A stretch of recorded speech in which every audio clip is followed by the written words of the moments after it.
Fala turma, professor Vitor Vieira aqui com vocês, sejam muito bem-vindos à Científica Discursivas. Vamos conversar hoje aqui sobre o concurso do TSE, TSE, TRE unificado, mais especificamente aqui para o cargo de analista judiciário da área judiciária, certo? Um cargo que vai ser muito concorrido, tem ali um edital muito bacana, temos aqui uma dificuldade de CESP, certo e errado, mas nesse vídeo eu quero conversar com vocês sobre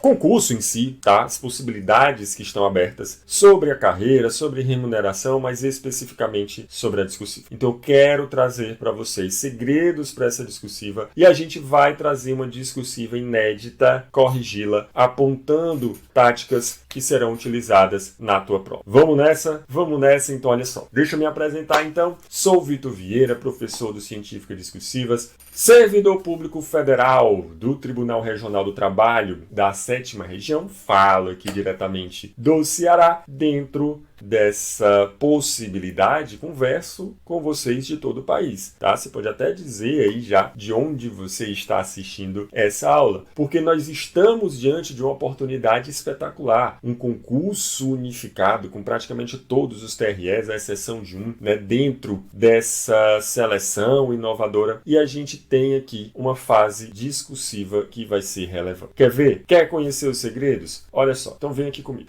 Vamos junto conhecer aqui o que a gente pode esperar dessa prova discursiva. Primeira coisa, TSE, nós temos aqui uma remuneração inicial praticamente R$14 mil para o analista. Deixa eu já te contar um segredo. Quando a gente olha esses 14 mil, parece que é bom, né? Mas se eu te disser que você vai aumentar ainda, aumentar por um reajuste que vai ter, e aumentar também por uma questão de benefícios que você recebe. Auxílio saúde, auxílio alimentação, auxílio creche para quem tem filho pequeno, enfim, funções de confiança. Então, esse valor ele acaba com certeza ficando ainda maior. Vamos então entender como vai ser esse concurso. Vamos lá, olha só.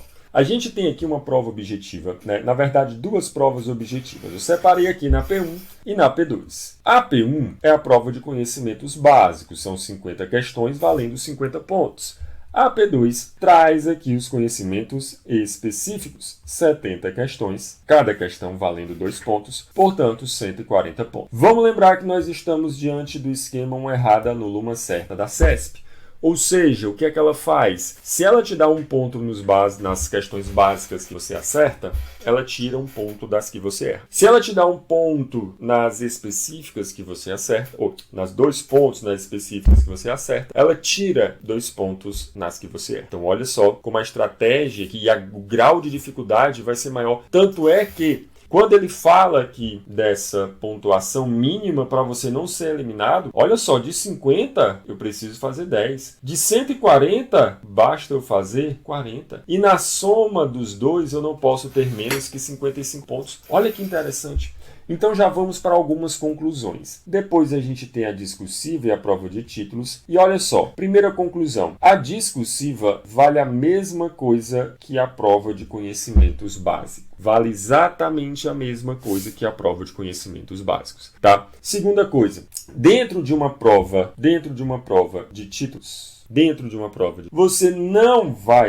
você não vai conseguir fazer, nem todo mundo, pelo menos, vai conseguir fazer esses 10 pontos. Muito menos você vai conseguir fazer os 190 pontos da objetiva. Olha só. Então, se eu tenho um total de 250 pontos, você pensaria assim, a discursiva é 50 pontos disso aí. Então, essa minha discursiva, ela vai valer ali no máximo 20% da minha prova. Não. Ela pode valer muito mais. Por quê? Primeira coisa, lembra, eu vou ter ali uma média de 500 dissertativas corrigidas por cargo. Aliás, isso era outra coisa que eu queria falar. O pessoal olha para o edital, aí já pensa assim, só cadastro reserva, tá ruim, vou fazer não. Deixa eu contar um segredo para vocês. Meu concurso era só cadastro reserva. TRT7 chamou mais de 200 técnicos. Na ampla ficou até a posição 189, alguma coisa assim, tá? Então, vão chamar muita gente. Não desanime simplesmente porque só tem cadastro. Não desanime. Segundo ponto é, se vocês estão vendo que se o mínimo que eu preciso para não ser eliminado é 55, é porque o negócio é pesado. Vamos pegar alguém que faça o dobro do mínimo. Alguém que faça 110. Se essa pessoa faz 110 pontos, e ela faz 50 na discursiva. Mas, Vitor, 50 na discursiva, sim. A discursiva ela é muito mais fácil de se fechar do que uma objetiva certa e errada da CES e com errada anulando certa. Não tem como. Você só consegue fechar se você realmente acertar todas as questões. E não dá. Nesse esquema, desse total de 160 que a gente está jogando lá para cima, inclusive, tá? A tua discursiva corresponderia a um total de mais de 1% da pontuação final.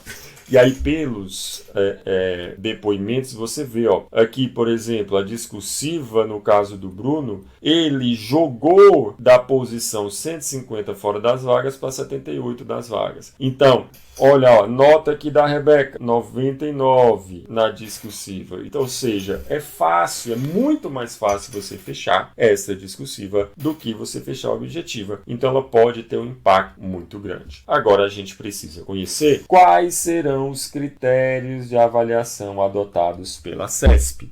Porque eu preciso conhecer as regras do jogo para poder jogar. Não tem como, pessoal, não tem como.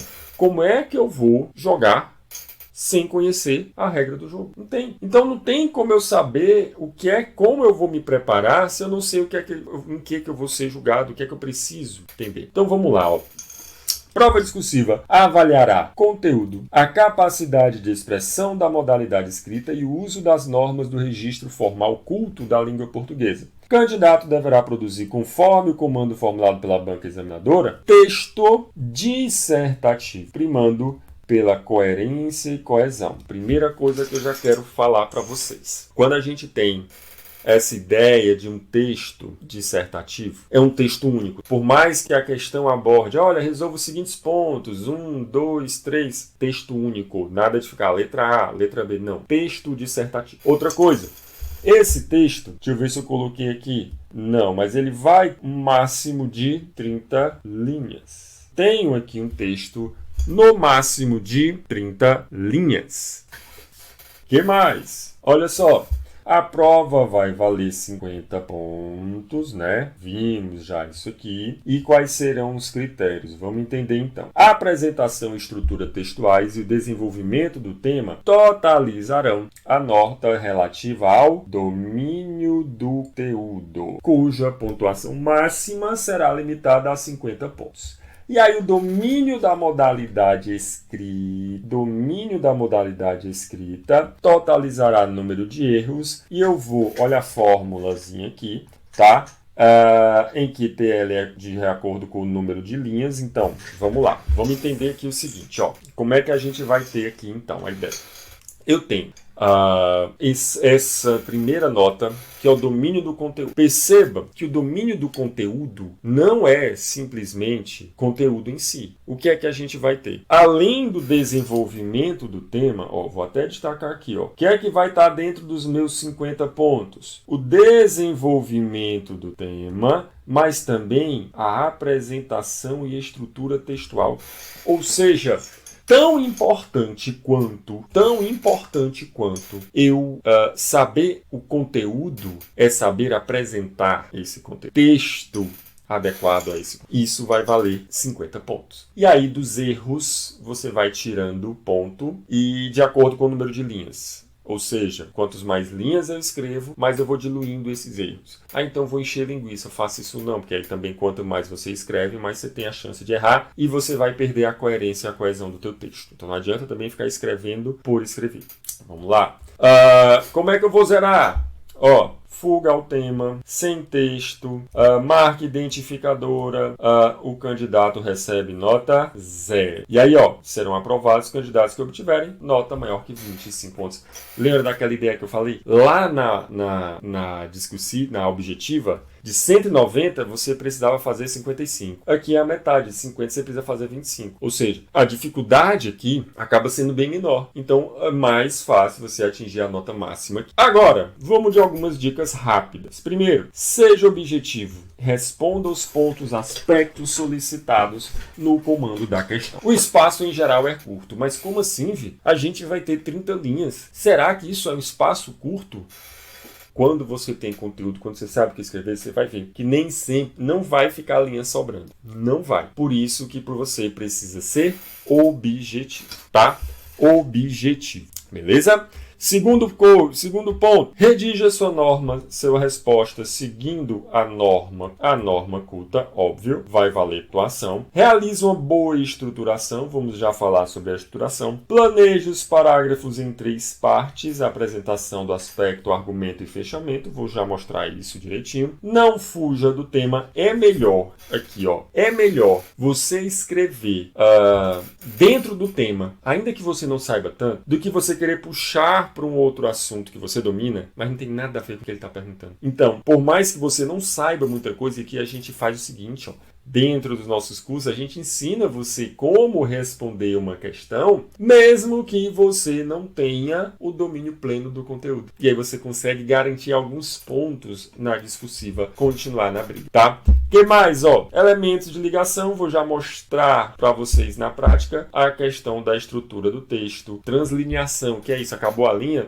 separa a sílaba e volta, tá? Teu texto ele tem que estar bem apresentado. Agora, dentro desses aspectos, primeira coisa que eu queria falar com você, o parágrafo. Como é que ele vai funcionar? Veja, cada parágrafo, eu vou trazer uma ideia que vai ser assim. O parágrafo em si, ele sempre vai começar com a apresentação do aspecto. Ele sempre vai começar com essa apresentação do aspecto.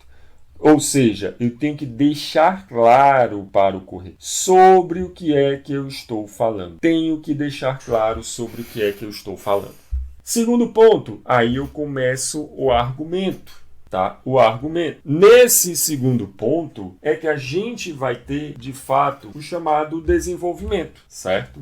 E aí, dentro desse desenvolvimento, é o que realmente vai importar. É o que está sendo perguntado ali que eu vou responder. Maravilha? E aí depois eu tenho uma parte não obrigatória, que é o encerramento, tá? Como se fosse uma conclusão dentro do parágrafo. Então olha aqui um exemplo. Solicitado lá, você tinha que responder sobre o que eram os direitos fundamentais. O que são os direitos fundamentais? Beleza. E aí como é que eu começo? Olha, diferentes definições de direitos fundamentais são localizadas na doutrina. Então olha só como é que eu apresento.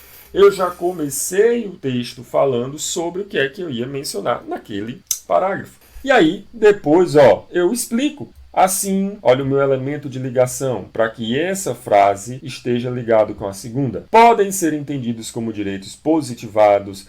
Trouxe agora a definição. Então, primeiro eu digo sobre o que é que eu vou falar e depois eu falo. Tudo isso ligado por esses elementos de ligação. Pode ser que você esteja pensando aí, mas Vitor, isso é muita coisa, é muito complexo. Pessoal, não é tranquilo. Facilita, inclusive, tua vida. Você vai ver que com o tempo você vai estar isso vai estar automatizado. E aí o teu texto ele vai fluir muito melhor, tá? Vai fluir muito melhor. E aí, se você quer essas dicas e outras, baixa o nosso e-book. Eu te garanto que só com esse e-book você já vai abrir um mundo, assim, abrir um leque de alternativas na tua discursiva. Imagine então o que é que a gente tem no preparatório completo. Então baixa agora, tá? Tá aí na descrição. Tem esse e-book gratuito. Você vai ver a quantidade de informação bacana que pode dentro de uma discursiva, certo? Agora vamos lá para um ponto interessante. Vamos resolver uma questão inédita para a gente se preparar para essa prova. Então olha só, uma questão aqui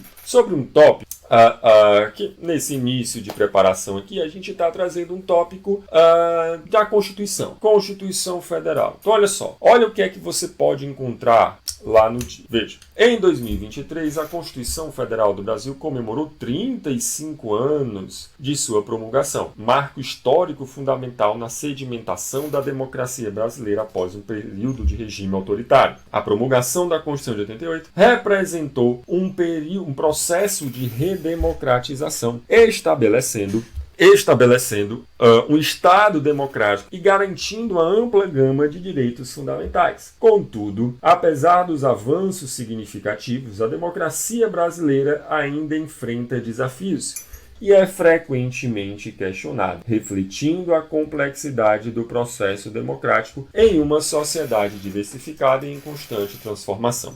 Isso aqui, pessoal, é o que a gente chama de texto motivador. Texto motivador, que é isso? É um texto que vai aparecer, às vezes aparecem, né, quadrinhos, textos menores, vários textos, enfim. São textos que eles vão levantar aquele assunto para que você possa elaborar as suas perguntas. Nesse tipo de pergunta que a gente está esperando, são textos que realmente eles vão servir como introdução. Mas o que me interessa, nessa questão, por exemplo, a gente tem aqui os chamados aspectos já definidos. Veja, 1, 2 e 3. Pronto.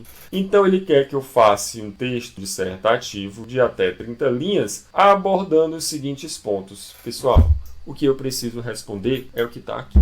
O texto, de novo, ele é só motivador, mas eu tenho que responder o que está escrito aqui. Então vamos lá. Primeira questão, primeiro ponto, na verdade, tá? Lembra? É um texto. Você não vai botar e responder. Não. Texto com coerência, com coesão, com início, meio e fim, tá? Vitor, eu preciso fazer um parágrafo de introdução? Ele não é obrigatório. Pode ter? Pode ter. No nosso exemplo aqui, né, nessa questão trazida aqui pela equipe, tem um parágrafo de introdução, mas não é obrigatório. O que é que eu preciso responder? O que ela me pergunta nos aspectos. Então, discorra sobre a existência de trechos da Constituição que são considerados cláusulas pétreas. Cite exemplos e explique sua importância para a estrutura democrática. Olha o tema, né? Democracia, tá? Vai ser meu tema principal que vai nortear tudo isso.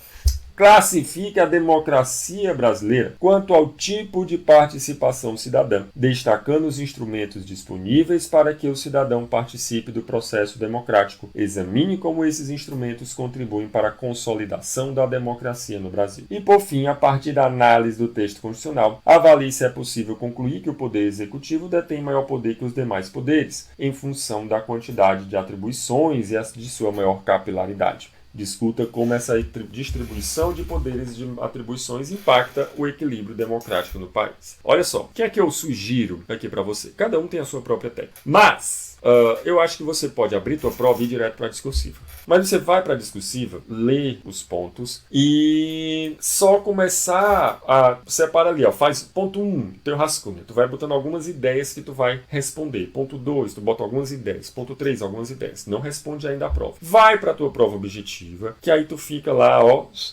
trabalhando, teu cérebro tá lá em segundo plano, né? Trabalhando, fazendo ali um backup das ideias, tá? E aí você acaba fazendo um texto depois, já depois de ter visto na prova, ter lembrado algumas coisas novas, e aí você vai parar, botar no papel. Por exemplo, olha a nossa sugestão de resposta para essa questão. Então, olha só, nós trazemos aqui uma primeira introdução, lembra, opcional, tá? Opcional. Essa introdução é opcional. Não perde tempo aqui. Por quê? Porque aqui você não vai ser pontuado. Ele quer saber lá. Aqui, a pontuação que você vai ter diz respeito àquela parte de coerência e coesão. Então, essa introdução vai servir para que o teu texto fique lindo. Gera ponto? Gera. Mas não perde tanto tempo, porque o que vai interessar mais dos aspectos solicitados. Então, no contexto analisado, celebra-se os 35 anos da Constituição Federal do Brasil, de 88, marco essencial na redemocratização do país após um longo período de regime autoritário. Vale? Eu posso copiar algumas coisas do texto? Pode. Você pode utilizar o texto para começar a escrever, para começar ali essa ideia. Isso é uma técnica que pode ser utilizada. E os elementos de ligação. Este documento, liguei essa primeira frase com essa segunda. Não só estabeleceu o Brasil como Estado democrático de direito, mas também assegurou uma vasta gama de direitos fundamentais. Ainda assim, enfrentamos desafios na consolidação da democracia, refletindo a complexidade do processo democrático numa sociedade diversa e em constante mudança. Aí vamos lá. Olha só agora o que é que eu quero no segundo parágrafo, meu primeiro aspecto. Perguntou lá sobre as cláusulas pétreas? Então vamos lá. Apesar de se sujeitar a modificações por ritos legislativos mais restritivos e complexos, aí apresento o meu assunto, ó.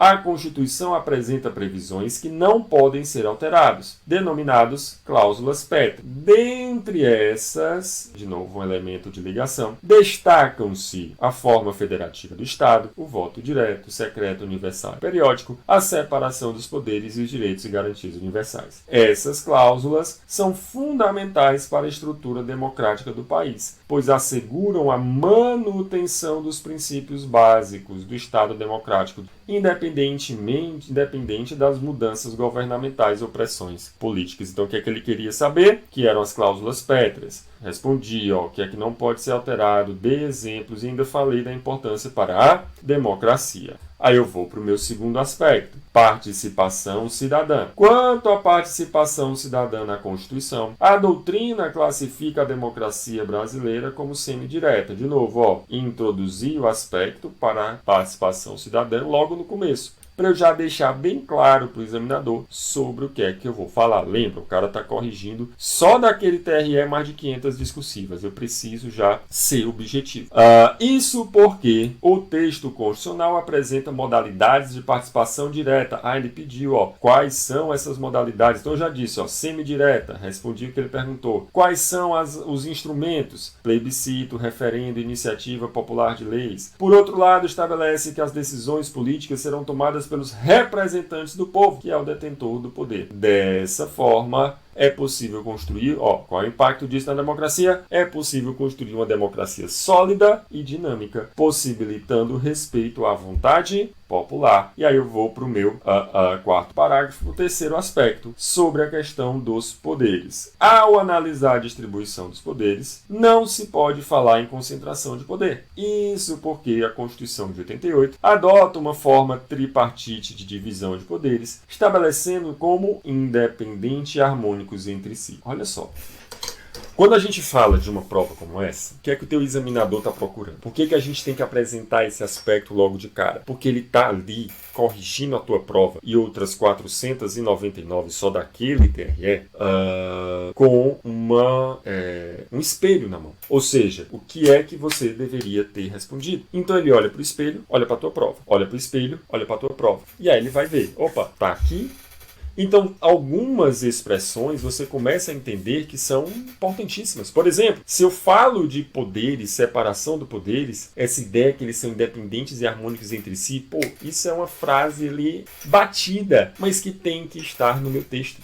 São expressões-chave que eu vou colocar para o examinador bater, olhar e dizer, esse cara eu posso estar falando nada com nada. Mas o cara viu as palavras-chave que ele queria, ele já vai ter uma tendência a me dar uma pontuação que eu consegui fazer aquilo ali que ele estava buscando. Então, atenção a esse tipo de palavra-chave. E aí eu continuo, essa estrutura se baseia na teoria de Montesquieu, visando impedir justamente a concentração de poder e garantir a liberdade dos cidadãos. Assim, o poder executivo, responsável pela administração governamental e pela implementação das leis, atua na gestão pública e na condução da política. Aí aqui eu vou fazer, uma especificação. Lembrando, eu vou trazer essa especificação de cada um dos poderes a depender de quantas linhas ali eu tenho usado. Tenho linha sobrando? Beleza, eu vou detalhando um pouquinho mais. Caramba, a linha está apertada. Eu vou ser um pouco mais objetivo. Para quê? Para que não fique informação de fora. Aí vamos ganhar tempo. Vamos então avançar aqui para o nosso quinto parágrafo. De novo, é uma conclusão, tá? É uma conclusão que é opcional. Mas é interessante, muito interessante, fazer uma conclusão para que teu texto tenha um fim. E aí eu tenho aqui aquela ideia, ainda que seja uma conclusãozinha curta, mas eu garanto a coerência do meu texto. Então aqui vai ser um ponto essencial. Você conseguir fechar e mostrar que todo o teu texto, todas as tuas respostas faziam parte de um texto dissertativo, argumentativo. Então olha só. Por fim, a Constituição de 88 representa um avanço significativo na história política do Brasil, estabelecendo as bases para o Estado democrático. Outra expressão que tem que estar no teu texto, o tempo que valoriza os direitos fundamentais. Apesar dos desafios enfrentados, mecanismo, que foi que eu falei, mecanismo de participação popular, sistema de freios e contrapesos são essenciais para a manutenção e fortalecimento da democracia. Portanto, a reflexão sobre esses 35 anos é um convite a reafirmar um compromisso com a democracia, reconhecendo os avanços alcançados e os desafios que ainda precisamos superar. Então, o que é que a gente faz aqui no final? A gente dá aquele fechou. Fecha com chave de ouro. Mostra que teu texto tudo a ver ali com os temas apresentados. Certo? Quer saber mais? Conheça o nosso preparatório específico para o TSE. A gente traz uma discussão dos critérios da CESP e Sebrasp ainda mais detalhada do que a gente fez. Algumas apostas para a discursiva. Você vai treinar já com questões pensadas na tua prova. Estruturação dos parágrafos, estratégias bem detalhadas sobre o que usar, como usar, em que ponto usar.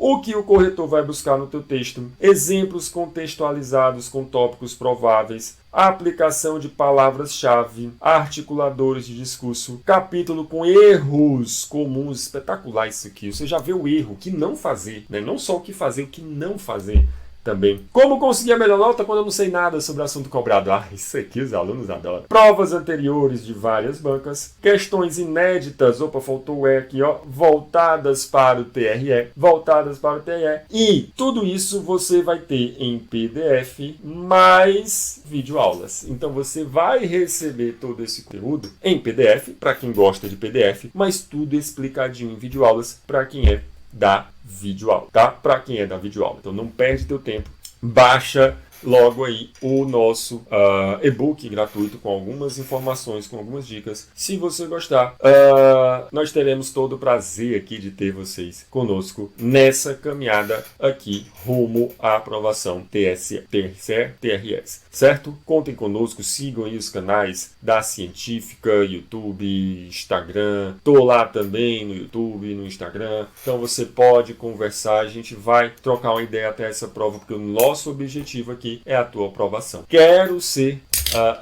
poder chamar você futuramente de um colega servidor federal, tá bom? Conto com vocês, vamos junto então. Então diga aí o que é que você achou dessa nossa aula, o que é que foi positivo, o que é que você quer ver mais sobre essa fase discursiva. Deixa já a tua curtida, compartilha essa aula com seus colegas que você acha que precisam também conhecer um pouco mais dessa fase. Essa ajuda é muito importante para a gente ter cada vez mais eventos como esse disponibilizados aqui na faixa para você. Maravilha, é isso. Um forte abraço a todos e até mais.